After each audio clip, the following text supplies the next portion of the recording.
अस्सलाम वालेकुम। ईद उल अज़हा का महीना आप सबको बहुत बहुत मुबारक हो। और ये जो पहला जो होता है 1 तारीख से 9 तारीख का शुरुआत के जो दिन होते हैं उसको कहते हैं अशराए ज़िलहज। तो ये जो अशराए ज़िलहज होता है इसकी बहुत ज़्यादा फ़जीलत है। जैसे कि हम रमज़ान में तिलावत करते हैं, इबादत करते हैं, इसकी बहुत ज़्यादा फ़जीलतें होती हैं, रोज़े रखते हैं। वैसे ही इसकी ये जो अशराए ज़िलहज है इसकी भी ऐसे ही काफ़ी फ़जीलतें हैं। जैसे अल्लाह पाक रमज़ान में हमें गिफ्ट देते हैं कि रमज़ान में खूब इबादत करो, खूब तौबा करो, आपकी हर गुनाह बख्श जाएंगे।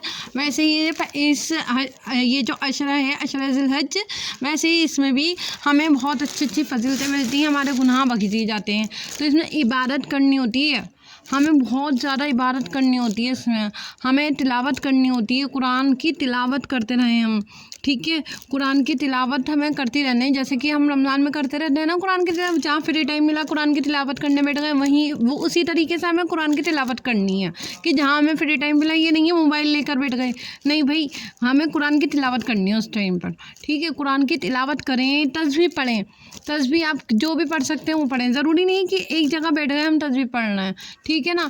आपको टाइम मिलता है कि तस्बीह लेकर आप तस्बीह पढ़ें बैठकर।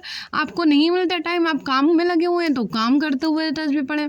जैसे कि आप कुछ भी काम कर रहे हैं तो तस्बीह तो कभी भी चलते फिरते हम पढ़ सकते हैं, कोई भी हम काम करते हुए पढ़ सकते हैं। दरूद शरीफ, कलमा तैयब, जो भी कलमा मुँह में आए वो पढ़ दीजिए आप, ठीक है। दरूद शरीफ पढ़ दीजिए, जो भी दरूद शरीफ आए वो आप मुँह से पढ़ दीजिए, ठीक है। अल्लाह अकबर, सुभान अल्लाह, अल्हम्दुलिल्लाह, ला इलाहा इल्लल्लाह, ये सब हम ये तस्बीह में पढ़ सकते हैं, कभी भी काम करते हुए भी, चलते फिरते भी। हम फालतू बातें ना करें, ये तस्बीह पढ़ें, ठीक है ना। तो ये हो गई कुरान की तिलावत हो गई। और रोज़ा रखना, नफली रोज़ा रखा जाता है इस ये जो अशरा ज़िलहज होता है, तो ये 1 तारीख से 9 तारीख तक हम नफली रोज़े रख सकते हैं। इसकी भी काफ़ी बड़ी फ़जीलतें हैं, ठीक है। 9 तारीख का जो रोज़ा है ना वो तो बहुत ही बड़ी फ़जीलत है 9 तारीख का रोज़ा।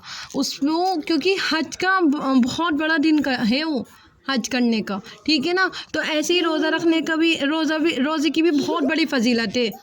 नाखून और बाल काटना, नाखून और बाल जो हम काटते हैं ना, वो हम नहीं, मतलब लेडीज़ नहीं, जेंट्स जो भी हैं वो कुर्बानी के बाद नाखून और बाल काटते हैं, ठीक है ना। और जो कुर्बानी नहीं करते वो भी नाखून और बाल जो है कुर्बानी के बाद काट सकते हैं, ठीक है। तो उसकी भी फ़जीलतें हैं, ठीक है, उसका भी बड़े सवाब हैं।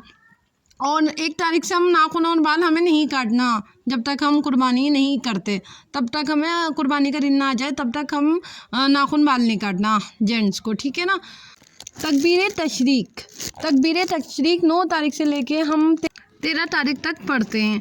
तकबीर तशरीक ये नहीं कि एक टाइम बनाने आप तस्बीह पढ़ें, आप चलते फिरते कैसे भी पढ़ सकते हैं, काम करते हुए चलते फिरते पढ़ सकते हैं। ये 9 तारीख से लेकर 13 तारीख तक पढ़ी जाती है तकबीर तशरीक। क्या है?